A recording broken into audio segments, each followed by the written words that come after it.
Hello बच्चों, नमस्कार। Jonwal classes में आप सभी का स्वागत है। बच्चों, अपना टॉपिक चल रहा था पौधों में जनन।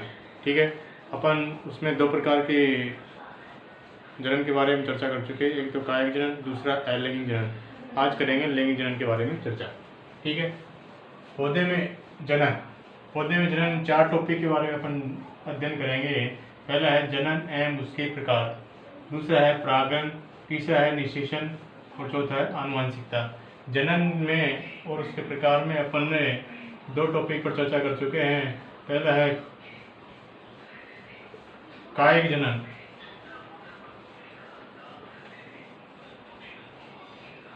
कायिक जनन के बारे में और अलैंगिक जनन के बारे में चर्चा कर चुके हैं पिछली क्लास में। ठीक है, अब करेंगे लैंगिक जनन के बारे में चर्चा। ठीक है,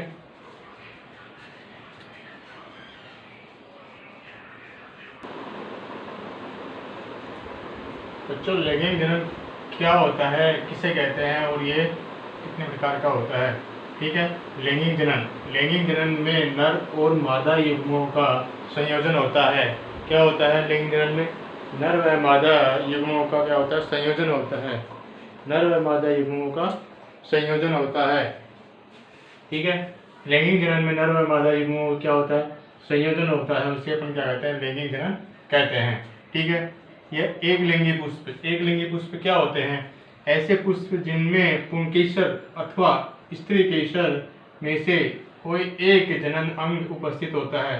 कहने का मतलब है कि ऐसे पुष्प जिनमें या तो पुंकेसर उपस्थित होते हैं या स्त्री केसर, दोनों में से एक जनन अंग उपस्थित होते हैं, तो उसे अपन क्या कहते हैं? एक लिंगी पुष्प कहते हैं। ठीक है, जैसे एग्जाम्पल देखते हैं अपन, मक्का, पपीता और ककड़ी।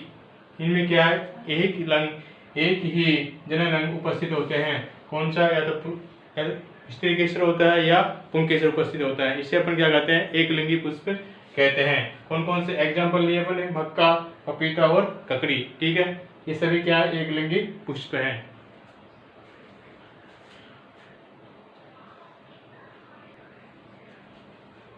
दूसरा है द्विलिंगी पुष्प।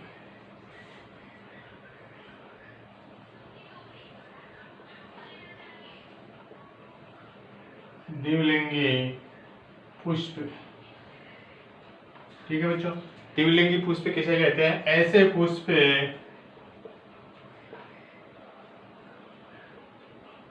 पुष्प जिनमें पुंकेसर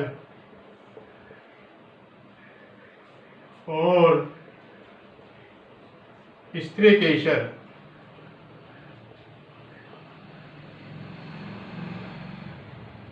दोनों उपस्थित होते हैं।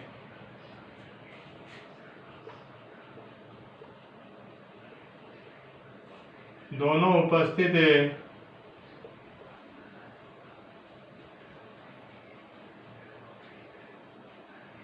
होते हैं, तो उसे क्या कहते हैं? द्विलिंगी पुष्प कहते हैं। क्या कहेंगे? द्विलिंगी पुष्प।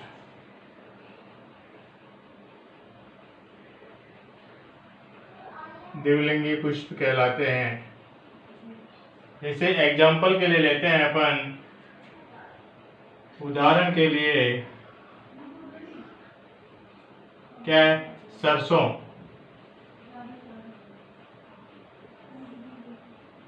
दूसरा है गुलाब, तीसरा है पिटूनिया, आगे है धतूरा। ये क्या है? सभी द्विलिंगी पुष्प है। ठीक है, द्विलिंगी धतूरा आदि। ठीक है बच्चों, द्विलिंगी पुष्प किसे कहते हैं? ऐसे पुष्प जिनमें पुंकेसर व स्त्री केसर दोनों उपस्थित होते हैं, उन्हें अपन क्या कहते हैं? द्विलिंगी पुष्प कहते हैं। ठीक है, द्विलिंगी पुष्प के उदाहरण कौन कौन से हैं? सरसों, गुलाब, पिटूनिया, धतूरा आदि। ये सभी क्या है? द्विलिंगी पुष्प हैं। इनमें स्त्री केसर और पुंकेसर दोनों उपस्थित होते हैं। उन्हें अपन क्या कहते हैं? द्विलिंगी पुष्प कहते हैं।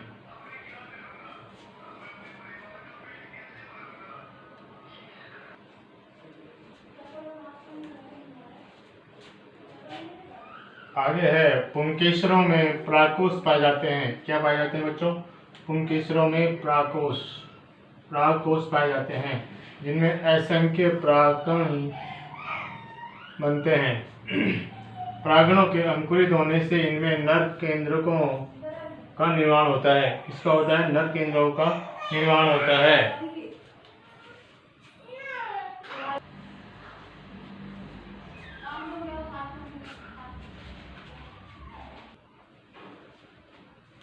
परागणों के अंकुरित होने से इनमें नर केंद्रों का क्या होता है? निर्माण होता है। स्त्री केसर में वर्तिकाग्र, वर्तिका और अंडाशय ये तीनों पाए जाते हैं। ठीक है। अंडाशय में एक या अधिक बीजांड हो सकते हैं। मादा युग्म अथवा अंड निर्माण बीजांड में होता है। यानी मादा युग्म के अथवा अंड का निर्माण किसमें होता है? बीजांड में होता है। वापिस से रिपीट करते हैं अपन। पुंकेसरों में क्या पाए जाते हैं? परागकोश पाए जाते हैं जिनमें असंख्य परागकण निर्मित होते हैं या बनते हैं। परागकणों के अंकुरित होने से इनमें नर केंद्रों का निर्माण होता है। ठीक है। स्त्री केसर में वर्तिकाग्र, वर्तिका और अंडाशय पाए जाते हैं। अंडाशय में एक या अधिक बीजांड हो सकते हैं। मादा युग्म व अंड निर्माण बीजांड में होता है। ठीक है।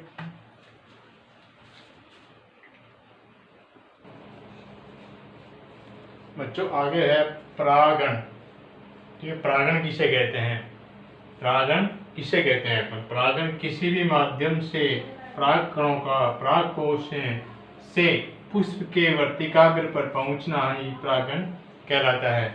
कहने मतलब किसी भी माध्यम से परागकणों का परागकोश से पुष्प के वर्तिकाग्र पर पहुंचना ही परागण कहलाता है। किसी भी माध्यम से परागकणों का परागकोश से पुष्प के वर्तिकाग्र पर, किस पे? वर्तिकाग्र पर पहुंचना ही क्या कहलाता है? परागकण कहलाता है। ठीक है। किसी भी माध्यम से पुष्प के परागकणों का परागकोश से पुष्प के वर्तिकाग्र पहुंचना ही क्या कहलाता है? परागण कहलाता है। ठीक है। आगे देखते हैं परागकण हल्के होने के कारण। कैसे होते हैं परागकण? हल्के होने के कारण यह जल, वायु, कीटों या जंतुओं के माध्यम से एक स्थान से दूसरे स्थान तक पहुंचते हैं। उसे अपन क्या कहते हैं? परागण कहते हैं। वापिस से रिपीट करते हैं। परागण हल्के होने के कारण जल, वायु, कीट या जंतुओं के माध्यम से एक स्थान से दूसरे स्थान तक पहुंचते हैं। उसे अपन क्या कहते हैं? परागण कहते हैं। पुष्पों पर बैठने वाले कीटों के शरीर पर परागण चिपक जाते हैं। जैसे पुष्प कीटों पर बैठते हैं तो परागण के साथ चिपक जाते हैं। यह कीट अन्य पुष्पों पर बैठते हैं तो यह परागण उस पुष्प के वर्तिकाग्र पर गिर जाते हैं और परागण होते हैं। इस प्रकार से परागण एक स्थान से दूसरे स्थान तक पहुंचते हैं। ठीक है बच्चों। तो ये हुई परागण के बारे में चर्चा। आगे देखेंगे परागण कितने प्रकार के होते हैं।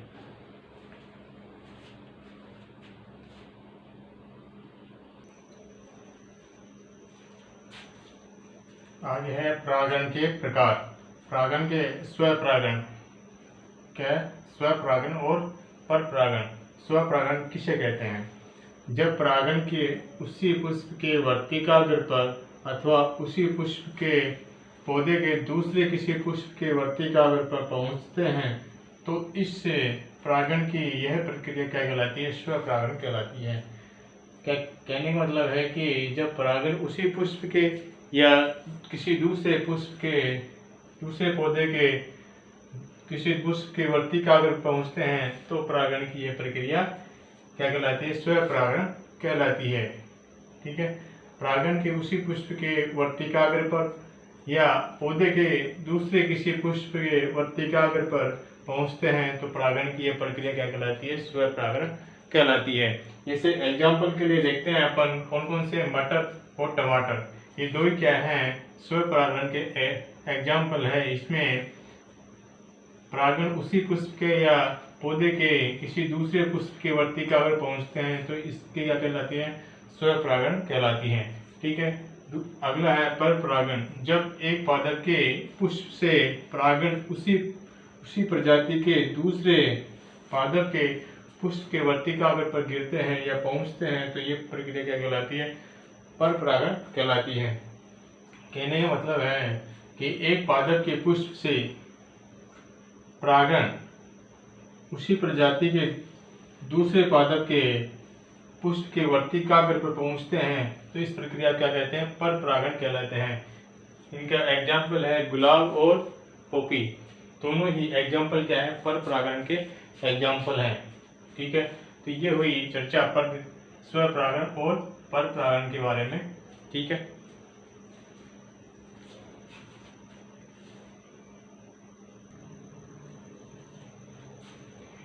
निषेचन किसे कहते हैं? नर केंद्रकों के मादा केंद्रकों अथवा अंड कोशिका के संयोजन को निषेचन कहते हैं। निषेचन के द्वारा द्विगुणित युग्मनज का निर्माण होता है। किसका होता है? द्विगुणित युग्मनज का निर्माण होता है। यह युग्मनज आगे विभाजित होकर अंड कोशिका का निर्माण करता है। यह युग्मनज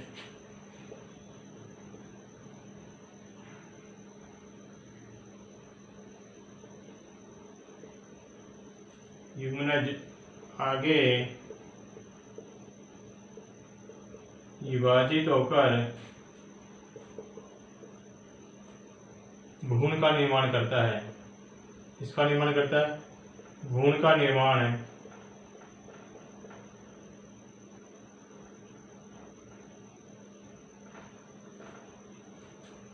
यह युग्मनज आगे जाकर विभाजित होकर भ्रूण का निर्माण करता है। ठीक है, इसी प्रकार से निषेचन के पश्चात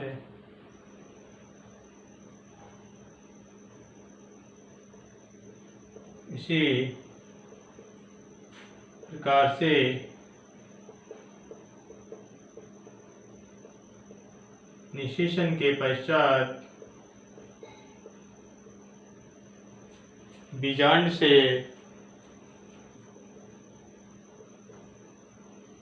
से बीज का निर्माण होता है। बीजांड से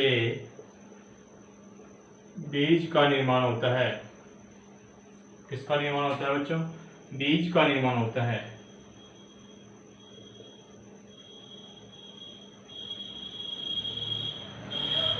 और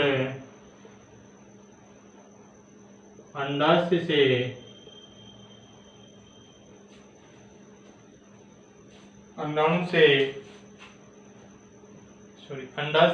फल का निर्माण होता है। अंडाशय से फल का निर्माण होता है।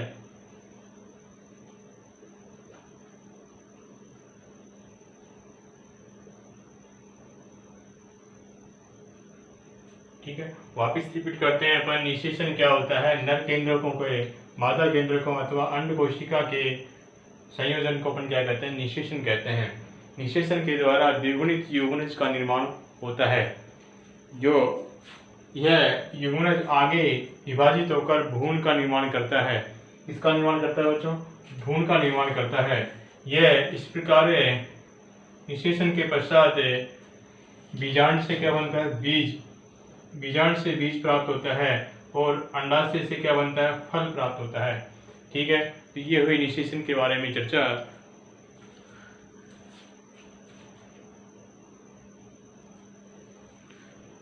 आगे है फल के उपयोग के पश्चात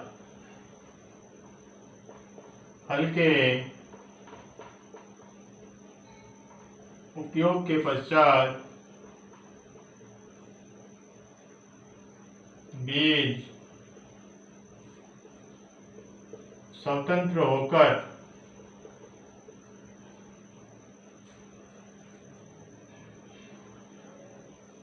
उगकर एक नया पौधा बनाता है।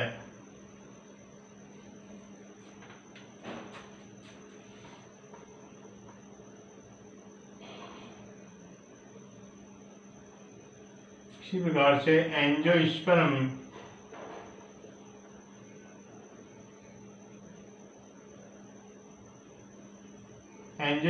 में त्रिगुणित भ्रूणपोष त्रिगुणित भ्रूणपोष से पाया जाता है।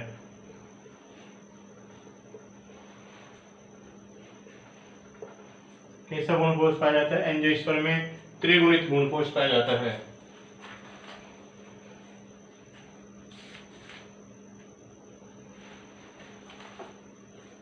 परागण फल के उपयोग के पश्चात बीज स्वतंत्र होकर नया पौधा बनाता है। ठीक है, इस प्रकार से एंजियोस्पर्म में त्रिगुणित भ्रूणपोष पाए जाते हैं।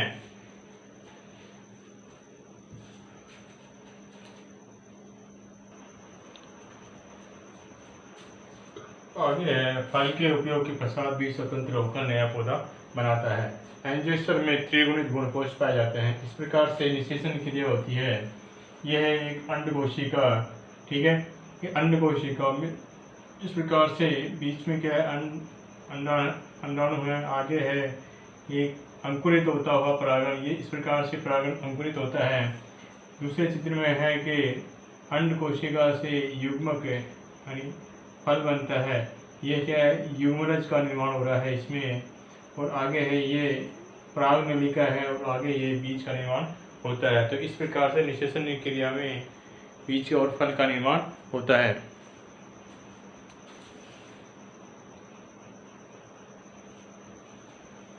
आगे है फल एवं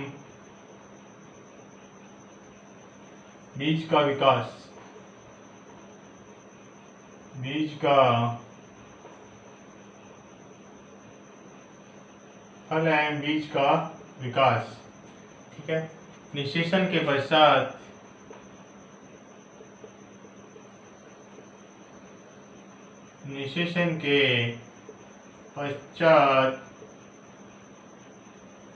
अंडाशय से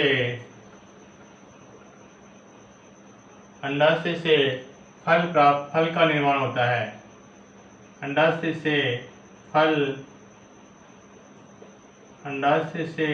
फल व बीजांड से बीज का निर्माण होता है। बीजांड से बीज का निर्माण होता है।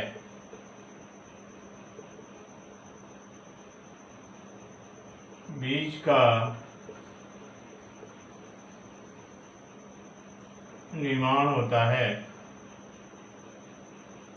बीज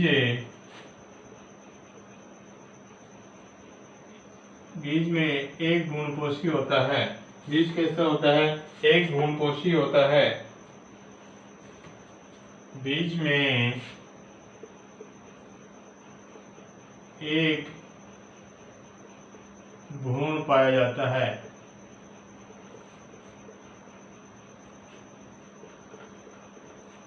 बीज में क्या पाया जाता है बच्चों? एक भ्रूण पाया जाता है जो अंकुरित होकर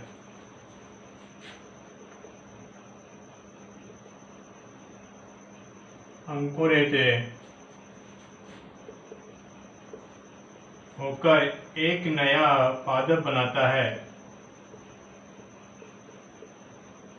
अंकुरित होकर एक नया पादप बनाता है।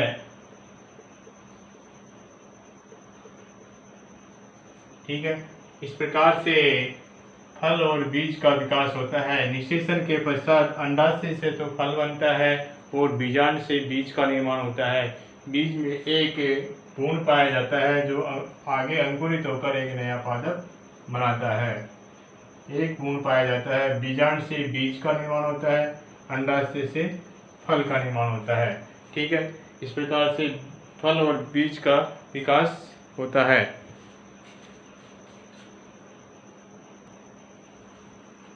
आगे है फल का निर्माण।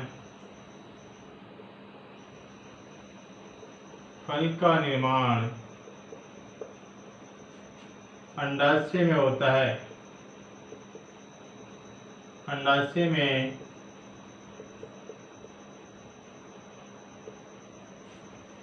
फल का निर्माण किसमें होता है बच्चों? अंडाशय में होता है।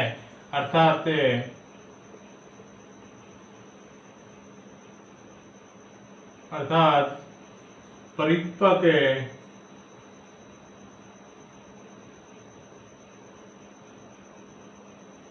परिपक्व अंडाशय ही क्या कहलाता है? फल कहलाता है।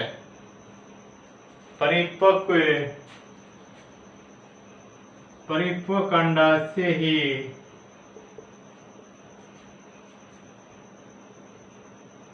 फल कहलाता है।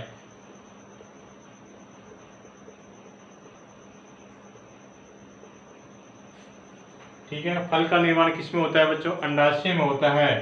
ठीक है, और परिपक्व अंडाशय ही क्या कहलाता है? फल कहलाता है। ठीक है, ये हुई फल और बीज का विकास के बारे में चर्चा। अब अपन देखेंगे कि सबसे बड़ा पुष्प और सबसे छोटा पुष्प और सबसे बड़ा बीज और सबसे छोटा बीज कौन किसका होता है?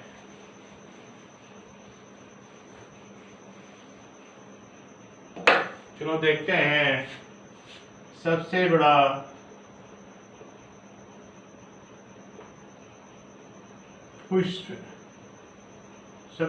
पुष्प किसका होता है? सबसे छोटा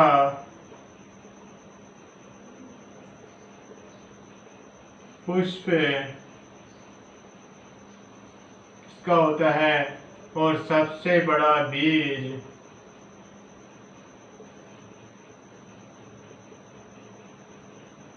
किस पौधे का होता है? और सबसे छोटा बीज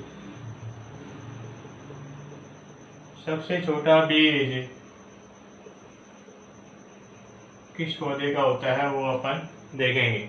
ठीक है, सबसे बड़ा पुष्प रैफलेशिया का होता है।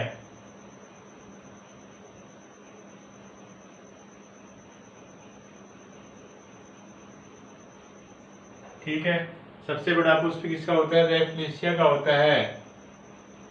रैफलेशिया कहेंगे इसको, लीशिया रैफलेशिया का होता है। ठीक है, सबसे छोटा पुष्प होता है वुल्फिया का।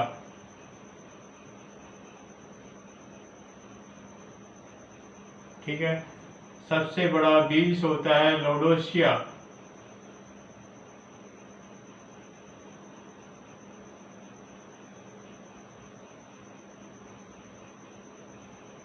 सबसे बड़ा बीज होता है लोडोसिया का। सबसे छोटा बीज होता है आर्किड का।